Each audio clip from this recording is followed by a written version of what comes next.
नमस्कार साथियों, मैं कुणाल आप सभी का संस्कृति आईएएस यूट्यूब चैनल पे स्वागत करता हूं। आज की वीडियो में हम लोग बात करने वाले हैं डोपिंग के बारे में। दरअसल हाल ही में यह क्लेम किया गया है कि अरशद नदीम ने जो गोल्ड जीता है, वह गोल्ड उन्होंने नशीली दवाओं के सेवन के बाद जीता है। इसके अलावा अब यह भी क्लेम किया जा रहा है कि उन्होंने जब यह गलत तरह से ही जीता है, तो इसी वजह से जो गोल्ड मेडल है जेवलिन का, वह नीरज चोपड़ा को दे दिया जाना चाहिए। उन्हें सिल्वर मेडल मिला था। हालांकि उनके सिल्वर जीतने के बावजूद खुशी बहुत थी, क्योंकि ओलंपिक के मेडल हमें प्राप्त हुए हैं। हमने उनकी जीत को सपोर्ट भी किया था, लेकिन यह डोपिंग का मामला आने के बाद कुछ नई चीजें देखने को मिल रही है। तो जरूरी है कि हम मामले को समझें और देखें कि क्या वास्तव में नीरज चोपड़ा को गोल्ड मेडल मिलेगा या फिर स्थिति कुछ और ही रहेगी। क्या चल रहा है सोशल मीडिया पे, वह सब चीजें भी हम लोग समझते हैं। तो देखिए, यह हमारी न्यूज है। Was Arshad Nadeem tested for doping, will Neeraj Chopra get Olympic gold, know the truth brand wild claims.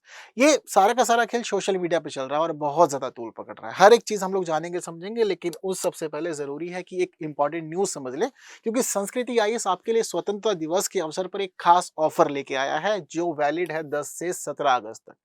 इस दौरान आपको सभी यूपीएससी और पीसीएस कोर्सेज पर 75% तक का डिस्काउंट मिल रहा है। ये जिन जिन कोर्सेज पे अवेलेबल है, वह कोर्सेज की लिस्ट आप लोग के सामने है। ये सारे यूपीएससी कोर्सेज हैं, यहाँ सारे पीसीएस कोर्सेज हैं। तो आप लोग कोई भी कोर्स ले सकते हैं जो आपकी तैयारी को अच्छा बनाने में मदद करेगा। हालांकि आपकी क्वेरीज हो सकती हैं, तो क्वेरीज के लिए आपको एक नंबर डायल करना है, 9555 124 124। नंबर डायल कीजिए और अपनी सभी क्वेरीज डिस्कस कर लीजिए। आपको हर एक समस्या का समाधान मिल जाएगा। ठीक है, तो महत्वपूर्ण है, जल्द से जल्द ले लीजिए। ये ऑफर जल्द खत्म भी हो जाएगा। आइए बात करते हैं हमारी न्यूज की। तो देखिए, कुछ इस प्रकार की स्थिति चल रही है। द ओलंपिक गेम्स ने यहाँ पर बताया कि Arshad Nadeem sets a new Olympic record in the men's javelin. इन्होंने यहाँ पर गोल्ड जीता। तो लोग क्लेम कर रहे हैं, kindly do doping test of Arshad Nadeem where everybody are throwing maximum 88 to 89 90 meters. कह रहे हैं कि जब सब बाकी लोगों की जो रेंज थी वह 88 से 90 मीटर के बीच में थी, तो अकेले इन्होंने 92.97 मीटर का थ्रो कर कैसे दिया, ये कैसे ही पॉसिबल है। हालांकि बहुत सारे लोग इसको 7 को दो जोड़ रहे हैं थैलाफोरा रीजन से। कितने लोगों ने जोड़ा? आपने भी जोड़ा है क्या थैलाफोरा रीजन से, या फिर माना है कि हाँ मेहनत थी? इसके अलावा बहुत सारे लोग ये भी कह रहे हैं कि जो ये अरशद नदीम का फेस है, अगर आप फेस को नोटिस करेंगे तो इनका फेस वीडियोस में बहुत ज्यादा रेड दिखाई दे रहा है। तो यह क्लेम किया जा रहा है कि फेस बहुत ज्यादा रेड है। आपको यह देख के पता चलेगा कि इन्होंने कुछ ना कुछ सेवन कर रखा है। यह भी चीजें हमारी। Look at the face, dope test is must now, no expression after beating Olympic records, even Nadeem himself know about something wrong. चेहरा देखकर लग रहा है कुछ गांजा, अफीम, चरस लिया हो, डोपिंग सीरियस केस। तो चेहरा जो है माना जा रहा है कि रेड रेड भी है और चेहरे पे एक्सप्रेशंस नहीं आ रहे हैं। ये सभी चीजें क्लेम की जा रही हैं। हालांकि लोग जहां पर डोपिंग टेस्ट की मांग कर रहे हैं, वहीं बहुत सारे लोगों का सपोर्ट भी इनको मिल रहा है। You should not hate Arshad Nadeem just because he is Pakistani, what a game, what a player, sport win, congratulation Arshad. तो इस तरह से सपोर्ट भी इनको मिल रहा है और हमेशा होता ही है ये। जहां एक तरफ बहुत सारे लोग क्रिटिसाइज करते हैं, बहुत सारे लोग सपोर्ट में भी खड़े होते हैं। इसमें कोई दो राय नहीं। चीजों को जानना समझना जरूरी है, डोपिंग को समझना जरूरी है। दरअसल डोपिंग होती क्या है? देखो, फिलहाल यहाँ पर एक चीज तो क्लियर है कि नीरज चोपड़ा को गोल्ड नहीं मिलने वाला है, क्योंकि डोपिंग टेस्ट जो था वह किया जा चुका है। डोपिंग टेस्ट का अर्थ क्या होता है? डोपिंग टेस्ट में दरअसल यह चेक किया जाता है कि जब आप ग्राउंड पे उतरे थे, जो खेल आपका है, जब आप उस खेल को खेलने आए थे, तो क्या आपने उस खेल को खेलने से पहले नशीली दवाएं, कोई ड्रग्स या कोई गोलियां ले रखी थी, या फिर आपने अपने शरीर के अंदर अपने प्रदर्शन को सुधारने के लिए कोई छेड़छाड़ की थी। अगर आप नशीली गोलियां लेते हैं, इंजेक्शंस लेते हैं, ड्रग्स लेते हैं, या फिर प्रदर्शन सुधारने के लिए कुछ और धोखाधड़ी करते हैं, तो इन सभी को डोपिंग में शामिल कर लिया जाता है। ये स्थिति बनी हुई है अब तक। और ऐसा नहीं है कि ऐसा नहीं होता, बहुत सारे अलग अलग एथलीट्स पहले ही इस प्रकार से मामलों में पकड़े जा चुके हैं। जैसे कि अभी हम लोगों ने ओलंपिक 2024 में ही देखा, सज्जाद सहने हैं ईरान के, उन्हें पाया गया था कि वह डोपिंग पॉजिटिव थे। इसके अलावा एक सिंधिया है, मुक्केबाज, नाइजीरिया के, उनके मामले में भी उन्हें डोपिंग पॉजिटिव पाया गया था।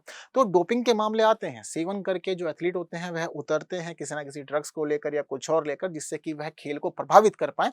प्रभावित करने का अर्थ यह है कि वह अच्छा प्रदर्शन कर पाए और लोगों से बेहतर प्रदर्शन करें, अपनी चीजों को सुधार लें और गोल्ड मेडल या सिल्वर जो भी उनकी मंशा है वह उनको जीत करके ही वापस आए, ये वो लोग चाहते हैं। तो इसी वजह से वह इस प्रकार से चीजों का सेवन करके अपने प्रदर्शन में सुधार का प्रयास कर लेते हैं, यह देखने को मिलता है। ठीक है, तो डोपिंग टेस्ट इसी वजह से खेलों के अंदर एक प्रकार से कंपलसरी हो गया है, मैंडेटरी हो गया है। और यह जो डोपिंग टेस्ट है लंबे समय से किया जा रहा है। इस दौरान यह चेक किया जाता है कि आपने कोई नशीली दवा, कोई इंजेक्शन, कोई ड्रग्स या प्रदर्शन सुधारने के लिए कोई और कार्य तो नहीं किया था। ये सब कुछ होता है। यह जो कार्य होता है, यह कार्य खेल जीतने के बाद किया था। यानी कि आपने अगर मेडल्स वगैरह जीते हैं, आपने गोल्ड जीता, सिल्वर जीता या ब्रॉन्ज जीता, आप कुछ भी जीतेंगे, आपको जीतने के बाद बुलाया जाएगा। बुलाने के बाद आपका डोपिंग टेस्ट किया जाएगा और उसकी रिपोर्ट भी तभी आ जाएगी जब आप ग्राउंड पे मौजूद होंगे। रिपोर्ट्स आने में कोई बहुत अधिक समय नहीं लगता है। यह टेस्ट 2 प्रकार से किया जाता है। एक टेस्ट होता है ब्लड के माध्यम से, आपका ब्लड चेक किया जाता है, वहीं दूसरा होता है यूरिन। तो बहुत सारे लोग ये सोच रहे होंगे मन-मन में कि मान लीजिए किसी ने कोई ड्रग्स ले भी रखी हो, पता कैसे चलेगा? कैसे जान पाएँगे? तो देखिए ब्लड और यूरिन ये दोनों ही बता देते हैं कि आपके शरीर में क्या चल रहा है, आप क्या खा पी रहे हैं, क्या ले रहे हैं, क्या नहीं ले रहे हैं। तो डोपिंग टेस्ट के मामले में भी ब्लड के माध्यम से और यूरिन के माध्यम से आप चेक कर सकते हैं कि जो आपका एथलीट है, जो प्लेयर है, क्या उसने किसी प्रकार से कोई भी भारी दवा ली है या नहीं ली है। ये सभी चीज़ों की आप पता लगा सकते हैं, सभी चीज़ों की जाँच कर सकते हैं। यह पहले से लंबे समय से चलता आ रहा है और अभी भी ओलंपिक्स 2024 में लगातार हुआ है। जिस समय जेवलिन का मैच खत्म हुआ था, उस समय सिर्फ अरशद नदीम ही नहीं बल्कि नीरज चोपड़ा दोनों का ही डोपिंग टेस्ट हुआ था। दोनों ही नेगेटिव आए हैं उसके अंदर और उनकी रिपोर्ट ऑन ग्राउंड ही आ गई थी। ठीक। अब आपको ये तो पता लग गया कि डोपिंग करती क्या है, डोपिंग टेस्ट किस प्रकार से होता है। अब मन में एक प्रश्न ये भी आ सकता है कि डोपिंग टेस्ट कराता कौन है? अब बहुत सारे लोग कहेंगे कि सर डॉक्टर ही करेंगे। डॉक्टर क्या इसके लिए कोई ऑर्गेनाइजेशन, कोई एजेंसी जिम्मेदार है या फिर रैंडमली कहीं भी कोई भी कर सकता है? तो देखिए विश्व स्तर पर डोपिंग की जांच करना और एंटी डोपिंग कार्य करने की जिम्मेदारी जो है वर्ल्ड एंटी डोपिंग एजेंसी की है।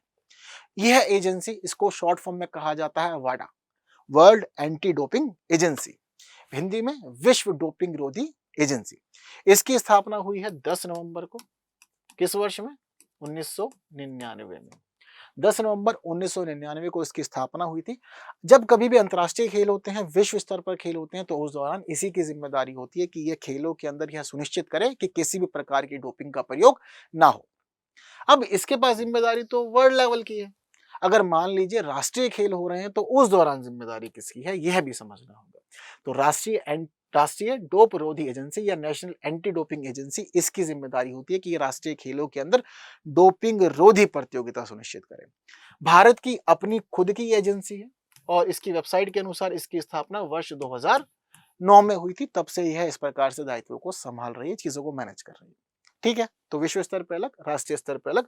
अब इन संस्थाओं ने मिलकर के ना अलग अलग दवाओं को डोपिंग के रूप में परिभाषित किया हुआ है और अगर आपने उन दवाओं में से कोई भी दवा ले रखी है तो ऐसी स्थिति में आपको डोपिंग का दोषी माना जाएगा और खेलों से बाहर कर दिया जाएगा। जनरली हम लोग यह देखते हैं कि इन्होंने खास तौर पे 5 प्रकार की दवाओं को इसमें कैटेगराइज किया हुआ है। ब्लड डोपिंग है, स्टेरॉइड है, पेप्टाइड हार्मोन है, इसके अलावा नार्कोटिक्स हैं और वहीं डायूरेटिक्स। ये 5 प्रकार के अलग-अलग कैटेगरी को डोपिंग के रूप में परिभाषित कर दिया गया है और अगर कभी भी कोई भी खिलाड़ी इनमें से कुछ भी लेता हुआ पाया जाता है तो उसे फिर पूरी तरह से प्रतियोगिता से बाहर कर दिया जाता है।